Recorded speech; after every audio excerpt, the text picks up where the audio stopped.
GKS educational spiritual videos ద్వారా అందిస్తున్నటువంటి మరొక ముఖ్యమైనటువంటి విషయము దసరా పండుగ యొక్క విశిష్టత. అమ్మలగన్న ఎమ్మ ముగ్గురమ్మల మూల పుట్టమ్మ చాల పెద్దమ్మ సురారులమ్మ కడుపారెడి బుచ్చినయమ్మ తనలో నమ్మిన వేల్పుటమ్మల మనంబుల నుండెడి ఎమ్మ దుర్గ మాయమ్మ కృతాబ్ది ఇచ్చుత మహత్వ కవిత్వ పటుత్వ సంపదల్ అంటాడు పోతన భాగవతంలో. యాదేవి సర్వభూతేషు శక్తి రూపేణ సంస్థిత నమస్తస్మై నమస్తస్మై నమస్తస్మై నమోన్నమః అంటారు. విశ్వమంతా ఆవరించి ఉన్న పంచభూతాల్లో శక్తి రూపంలో జగన్మాత కొలువై ఉంటుంది. దసరా నవరాత్రుల్లో దుర్గాదేవిని ప్రముఖంగా ఆరాధించడం జరుగుతుంది. ఆశ్వీజ శుద్ధ పాఠ్యమి మొదలుకొని దశమి వరకు దేవి నవరాత్రులు జరుగుతాయి. శరత్ ఋతువులో జరిగేటువంటి నవరాత్రులు కనుక వీటిని శరన్నవరాత్రులు అని కూడా అంటారు. హరిహర బ్రహ్మాదులచే పూజలు అందుకుంటున్న దుర్గాదేవి మహిషాసుర సంహారం కోసం అవతరించి మహిషాసుర మర్దినిగా ఆ పేరు పొందింది. మహిషాసురుడు తపోగర్వముతో ఆడదాని వలన నాకు ప్రమాదం లేదు కాబట్టి పురుషుని నుంచి నాకు మరణం లేకుండా వరం ప్రసాదించమని బ్రహ్మను వేడుకుంటాడు. ఆ విధంగా వరం పొందినటువంటి మహిషాసురుడు స్వర్గాన్ని చేజింకించుకొని ఇంద్రుని పదవీచ్యుతుని చేస్తాడు. ఓడిపోయినటువంటి ఇంద్రుడు త్రిమూర్తుల వద్దకు వెళ్ళగా వారిలో రగిలిన క్రోధాగ్ని ఒక దివ్య తేజస్సుగా మారింది. త్రిమూర్తులో దివ్య తేజస్సు కేంద్రీకృతమై ఒక స్త్రీ మూర్తిగా ఆవిర్భవించింది. ఆమె జగన్మాతగా మనం చెప్పుకోవచ్చు. శివుని తేజస్సు ముఖంగా, విష్ణువు తేజస్సు బాహువులుగా, బ్రహ్మ తేజస్సు పాదాలుగా 18 భుజాలు కలిగి శివుని త్రిశూలాన్ని, విష్ణువు యొక్క చక్రాన్ని, ఇంద్రుడు యొక్క వజ్రాయుధాన్ని, వరుణుని యొక్క పాశాన్ని ఆమె ఆయుధంగా ఇవ్వడం అనేటువంటి జరిగింది. బ్రహ్మ అక్షరమాలను, కమండలాన్ని కూడా ఇచ్చాడు. హిమవంతుడు సింహాసనాన్ని వాహనంగా ఇచ్చాడు. దేవతలందరూ ఇచ్చినటువంటి ఆయుధాలతో భీకర యుద్ధం జరిగింది. ఉదత్రుడు, మహాహనుడు, అశిలోముడు, బష్కలుడు, బడాలుడు వంటి మహిషాసుని యొక్క అనుచరులను చంపిన తర్వాత మహిషాసురునితో యుద్ధం చేసి 9 రోజుల తర్వాత విజయదశమి రోజున దేవి చేతిలో మహిషాసురుడు అంతం కావడం అనేటువంటి జరిగింది. శక్తి స్వరూపిణి అయినటువంటి పార్వతీదేవి అవతారాల్లో నవదుర్గలు ప్రధానమైనటువంటివి. శైలపుత్రి, బ్రహ్మచారిణి, చంద్రగంట, కూష్మాండ, స్కందమాత, కాత్యాయిని, కాళరాత్రి, మహాగౌరి, సిద్ధిదాత్రి. అమ్మవారికి బాలా త్రిపుర సుందరీదేవి ఆకారంగా, అన్నపూర్ణాదేవిగా, గాయత్రి మాతగా, మహాలక్ష్మిగా, శ్రీ రాజరాజేశ్వరి దేవిగా, శ్రీ లలితా త్రిపుర సుందరిగా, శ్రీ భవానీ మాతగా, శ్రీ సరస్వతీ మాతగా, మహిషాసుర మర్దినిగా, భద్రకాళిగా అలంకారాలు చేయడం అనేటువంటి జరుగుతుంది. ఈ అలంకారాలన్నీ కూడా భగవత్ తత్వాన్ని, ఆధ్యాత్మిక రహస్యాలను మనకు తెలియచేయడం అనేటువంటి జరుగుతుంది. ఏ పని చేయాలన్నా మనలో శక్తి 3 రకాలుగా వ్యక్తం కావాలి. 1 ఇచ్ఛాశక్తి, 2 జ్ఞానశక్తి, 3 క్రియాశక్తి. ముందుగా ఏ పని చేయాలన్నా ఇచ్ఛ అంటే కోరిక కలగాలి. దీన్నే సంకల్ప శక్తి అంటారు. ఏ పని ఎలా చేయాలి అన్న జ్ఞానం కలగాలి. చివరికి పని చేయడం అనేటువంటి క్రియ ఉండాలి. ఈ మూడింటికి మూలమైన శక్తి ప్రతి జీవిలోనూ కూడా దీప్తిస్తూ ఉంటుంది. ఆ ప్రకాశించే శక్తినే దేవి అని పిలుస్తారు. లోకంలోని సర్వజీవులకు ఇచ్ఛా, జ్ఞాన, క్రియాశక్తి సహజంగా ఉంటాయని చెప్పలేము. పరతంత్రులైనటువంటి జీవులకు ఇచ్ఛ ఉన్న జ్ఞానం ఉండకపోవచ్చు. ఆ 2 ఉన్న క్రియ చేయడంలో సామర్థ్యం ఉండకపోవచ్చు. ఈ మూడింటిలో ఏ ఒక్కటి లోపించినా కూడా పని నిష్ఫలమవుతుంది. సో పరమేశ్వరుడు స్వతంత్రుడు. ఆయనకు బాహ్య శక్తితో పని అవసరం లేదు. సహజమైన ఆయన శక్తియే సంకల్ప శక్తిగా వ్యక్తమవుతూ ఉంటుంది. ఈ సంకల్ప శక్తిలోనే మిగిలిన 2 అంటే జ్ఞాన, క్రియ శక్తులు నిండి ఉంటాయి. సర్వశక్తివంతమైనటువంటి భగవత్ సంకల్ప శక్తిని ఉపాసించినటువంటి వారికి సంకల్పాలు వ్యర్థం కాకుండా సమర్థవంతంగా పరిపూర్ణమవుతాయి. ఈశ్వర సంకల్ప శక్తిని ఆరాధించడమే దేవి యొక్క ఆరాధన. మహర్షులు దేవిని ధ్యానంలో కనుక్కున్నారు. ఈ తల్లి 2 రూపాల్లో వాళ్ళు కనుక్కోవడం జరిగింది. ఒకటి జ్ఞానాంగి, 2 విద్యాంగి. అంటే జ్ఞానం అంటే చైతన్యం. దేవుడు లేడనేటువంటి వాడు ఉన్నారు కానీ బుద్ధి, ప్రాణము, చైతన్యము లేరనేటువంటి వారు ఎవరు ఉండరు. బుద్ధి ప్రాణులకు చైతన్యం ఎవరిస్తున్నారో వారినే దేవి అని అంటారు. ఆమెను తెలుసుకోవాలంటే ధ్యానం ఒకటే మార్గం అని చెప్పేసి మహర్షులు మనకు తెలియజేయడం జరిగింది. సర్వ చైతన్యంగా 3 సార్లు అమ్మ తనను తాను వ్యక్తపరుచుకుంటుంది. అది ప్రకృతి, మోహిని, లలిత రూపాలు. పరమేశ్వరుని పరిపూర్ణ శక్తి రూపాలు దుర్గా, లక్ష్మి, సరస్వతి, గాయత్రి, రాధ. ఈ 5 సృష్టిలో ఎప్పుడూ ఉంటాయి.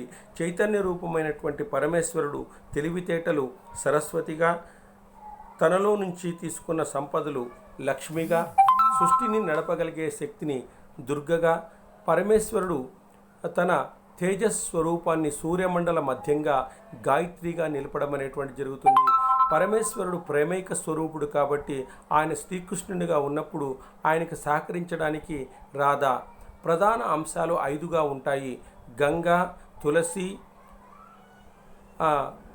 మానసాదేవి, మంగళ, చండి, షష్ఠీదేవి. వీరి తర్వాత సీత, అనసూయ, సావిత్రి, జగన్మాత కళాంశలుగా మనం చెప్పుకోవచ్చు.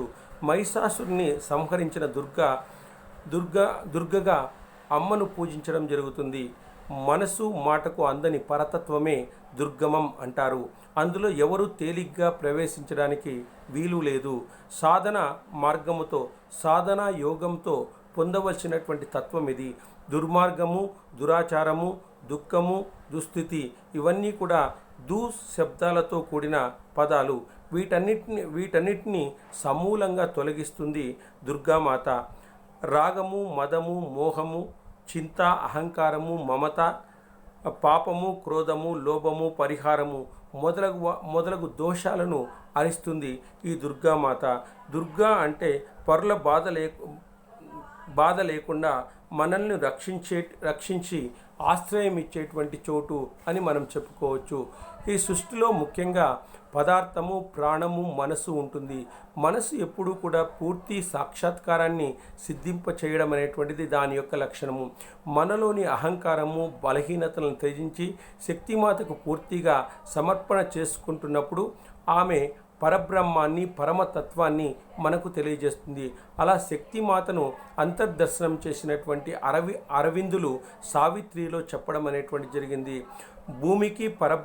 భూమిని పరబ్రహ్మానికి అనుసరించేటువంటి మధ్యవర్తిగా అమ్మవారు వివిధ రూపాల్లో వివిధ తత్వాలకు సంకేతంగా ఉంటూ ఆయా స్వభావాల్లో అవసరమైన పరివర్తన తీసుకొని వస్తుంది.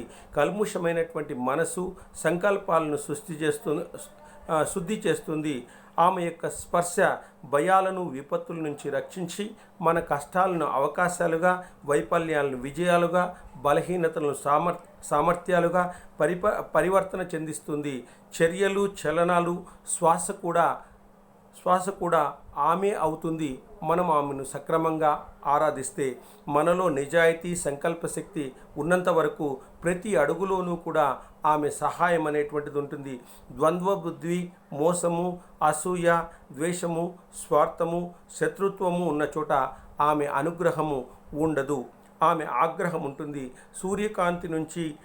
సూర్య నుంచి కాంతి ఎంత సహజంగా ప్రకాశవంతంగా ప్రసరిస్తుందో అమ్మ దయ, అమ్మ యొక్క ఆకర్షణ, అమ్మ యొక్క అభిమానము అంతే ప్రకాశవంతంగా మన మీద ప్రసరించడం అనేటువంటి జరుగుతుంది.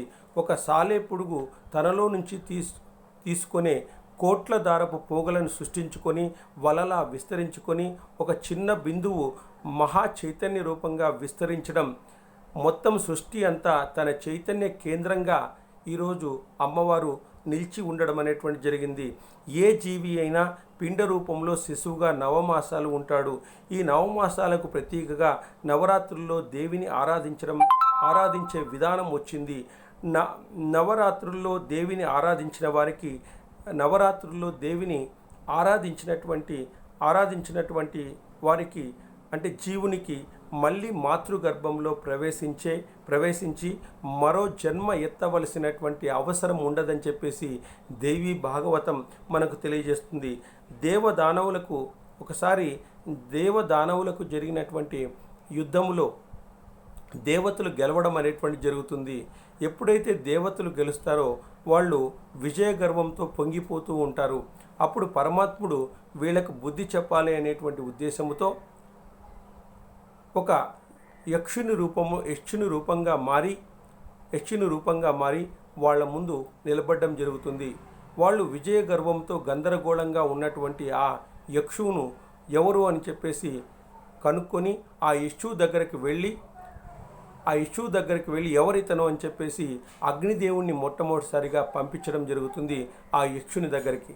ఆ యక్షుని దగ్గరికి అగ్నిదేవుడు వెళ్ళి, నేను అగ్నిదేవుణ్ణి ఈ భూమండలం అంతా కూడా దహించి వేస్తాను, కొన్ని క్షణాల్లో దహించి వేస్తాను అన్నాడు.